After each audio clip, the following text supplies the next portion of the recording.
السلام عليكم ورحمة الله وبركاته.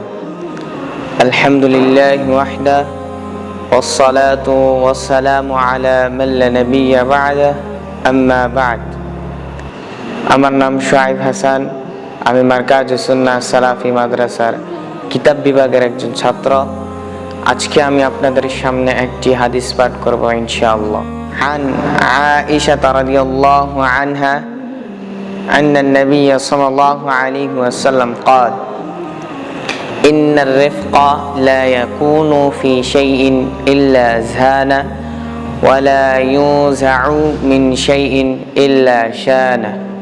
আয়েশা রাদিয়াল্লাহু আনহা হতে বর্ণিত, তিনি বলেন নবী করিম সাল্লাল্লাহু আলাইহি ওয়াসাল্লাম বলেছেন, কোনো কিছুর মধ্যে নম্রতা বিদ্যমান থাকলে তা সেটিকে সৌন্দর্য করে, যদি তা পরিত্যাগ করা হয় তাহলে তা বিনষ্ট করে। সহিহ মুসলিম হাদিস নং 2594। সম্মানিত উপস্থিতি, উক্ত হাদিস থেকে আমরা বুঝতে পারলাম যে কোনো কিছুর মধ্যে যদি নম্রতা বিদ্যমান থাকে তাহলে তা সেটিকে সৌন্দর্য করে তোলে।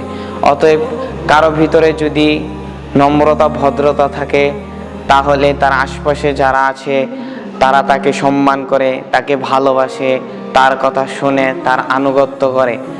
পক্ষান্তরে যদি সে ব্যক্তি নম্রতা ভদ্রতা বজায় না রাখে তাহলে তার আশেপাশের লোকজন তার কথা শুনে না, তাকে ভালোবাসে না, তার আনুগত্য করে না।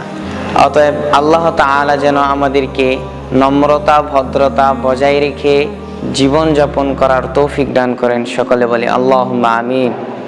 আসসালামু আলাইকুম ওয়া রাহমাতুল্লাহি ওয়া বারাকাতুহু।